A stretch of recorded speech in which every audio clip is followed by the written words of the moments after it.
আমাদের 19 তারিখে দুপুরবেলা 12:30 নাগাদ ইমিগ্রেশন তুলে নিয়ে যায় ইমিগ্রেশন অফিসে। দুজন অফিসার ছিল, আমরা 3 জন ছিলাম, আর 3 জন ইন্ডিয়ান ছিলাম, বাংলাদেশি 2 জন ছিল, হাজব্যান্ড ওয়াইফ। একটা রুমে আমরা 5 জন ছিলাম। তো ইমিগ্রেশন হঠাৎ সকালবেলা আসার পরে আমাদেরকে কলিং বেল বাজায়। কলিং বেল বাজানোর পর আমরা অনেকক্ষণ হোল্ড করিয়ে রাখি, প্রায় 5-7 মিনিট 10 মিনিট হোল্ড করিয়ে রাখি। তারপরে গেটটা খুলি, খোলার পরে সেই 2 জন অফিসার ছিল, ঢুকে বলছে ইমিগ্রেশন পাসপোর্ট।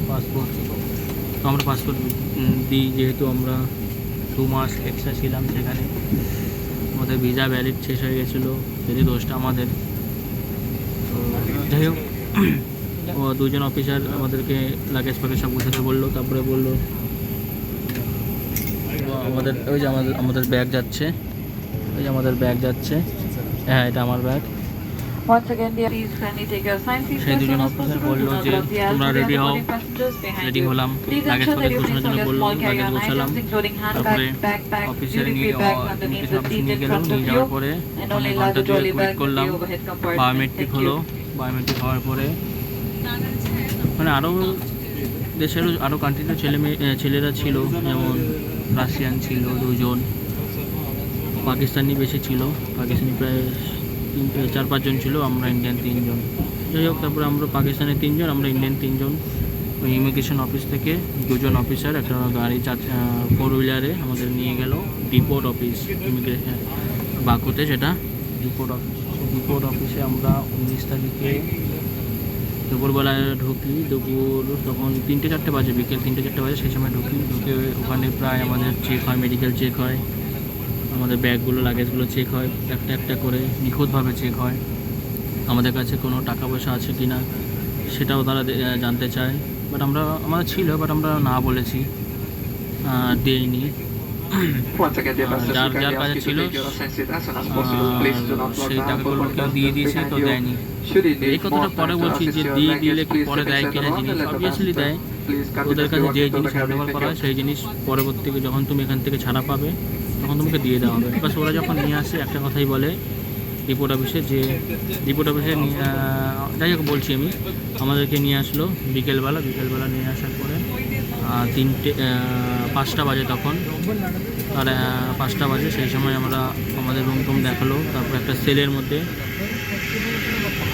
বলতে পারো জেল আর কি, সেই জেলের মধ্যে আমাদের রেখেছিল ঘন্টাখানিক পর আবার আমাদেরকে বের করলো।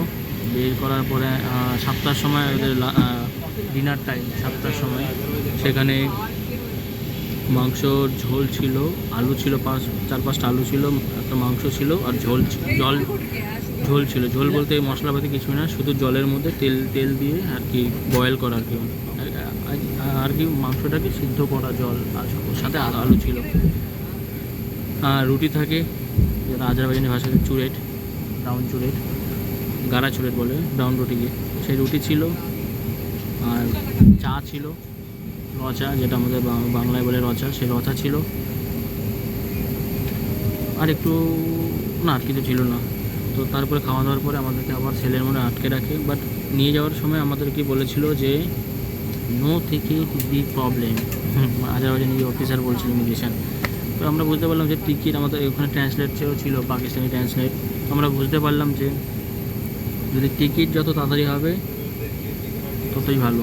টিকিট যদি আমরা সাথে সাথে করে দিই, ওরা আমাদের 19 তারিখে নিয়ে এসেছিলো, সন্ধ্যাবেলায় আমাদেরকে বললো যে তোমাদের 20 তারিখ সকালের মধ্যে তোমাদের টিকিট করতে হবে, টিকিট দেখাতেই হবে, মানে টিকিট আমাকে থাকতে হবে। সেই ডেট 2-4 দিন পরে যদি তুমি এখান থেকে বেরো সেটা কোনো সমস্যা নেই, টিকিটের ডেটে। এবার তোমাকে টিকিট দিলে দেখাতেই হবে।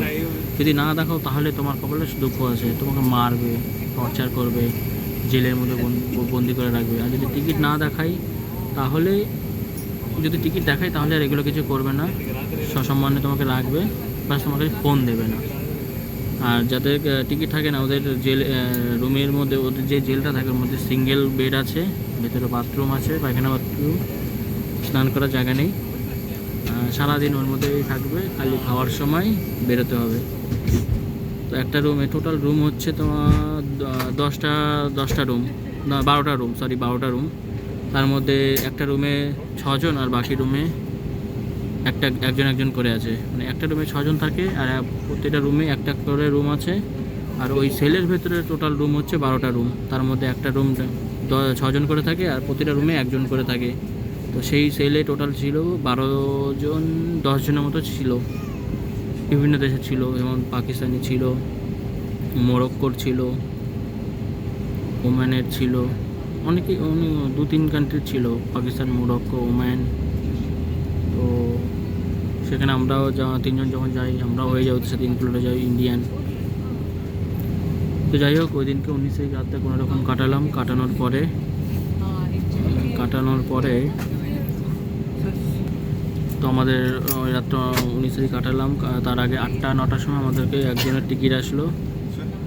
তো সঞ্জয় নামে একটা ছেলের টিকিট আসলো, আর আমি আর সম্রাট মানে সুজয় আর সংগঠনের টিকিটটা আসেনি। তো আমরা তো বললো ওয়েট করলাম। তো টিকিট অ্যাটলিস্ট 10টা বেজে গেছে, 10টা, হ্যাঁ। তখন ওই অফিসার বললো যে তোমরা পরের দিন সকালে ফার্স্ট মর্নিংয়ে তোমরা চলে যাবে। তো সেই হিসেবে আমরা ফার্স্ট মর্নিংয়ে চলে গেছি, যেখানে কি ইমিগ্রেশন অফিসাররা থাকে, ওদের ওখানেই আমাদের সাথে থাকতে বলে। তো সেখানেই আমরা ওখানে চলে গেছি। ওখানে আর কি মারে ঠারে নি ওখানে, বাস ওখানে আর কি যারা পুরনোরা থাকে ওরা আর কি র্যাগিং করে। র্যাগিং বলতে তোমার কাছে সিগারেট থাকলে ওরা সিগারেট খাবে, বাট তোমাকে সিগারেট অফিসে ঢুকতে নিতে দেবে না। কিন্তু অফিসাররা যে সিগারেট দেয়, কিন্তু ওখানকার পুলিশরা সিগারেট দেয়, সেই সিগারেট তোমার খেতে তুমি যদি খাও তাহলে তোমাকে দিলে তোমার থেকে ওরা নিয়ে ওরা খেয়ে নেবে। তারপর বাথরুম পরিষ্কার করবে, নিজের ঘর পরিষ্কার করাবে, এগুলো পাকিস্তানিরা করে। বলবো না সবাই খারাপ, কেউ ভালো, আবার কেউ খারাপ। এইভাবে আমরা 2 দিন কাটালাম। 20 তারিখ, 21 তারিখ সকালে 3 বেলা খাবার দেবে ক্যান্টিনে। সকাল 9টার সময় একটা দেবে, 12টার সময় দেবে, আর হচ্ছে সন্ধ্যে 7টার সময় দেবে। 3 বেলা খাবার দেবে। সকালে খাবার হচ্ছে ব্রেড আর চিজ, বাটার, কফি।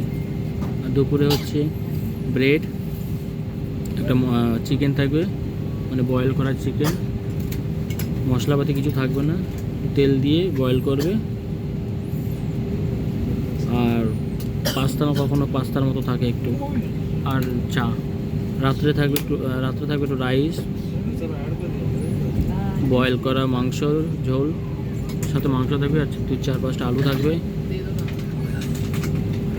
তারপরে 3-4 মিনিট সময় দেয়, 10-20 মিনিট 15-20 মিনিট সময় দেয় খাওয়ার জন্য, আমাদের খেতে হয়।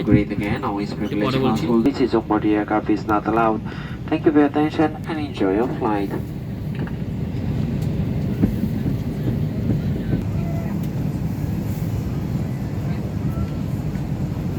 তো খাওয়া দাওয়ার পরে সেই লাইন করে সবাইকে, সিঙ্গেল লাইন থেকে পরপর লাইন করে খেতে নিয়ে আসে। আবার খাওয়া হয়ে গেলে রুমে নিয়ে যায়। আর 10টা বাজলে রুম বন্ধ করে দেয়। আর অফিসারদের শিফট হচ্ছে 8টা to 8টা। তার মধ্যে অনেক ওভারে যারা আসামিরা বা টিকিট অফিসাররা থাকে ওদেরকে কাউন্ট করে। টোটাল সেলে ছিল 10 জন। আর নর্মালি এমনি যাদের টিকিট হয়ে গেছিলো তারা ছিল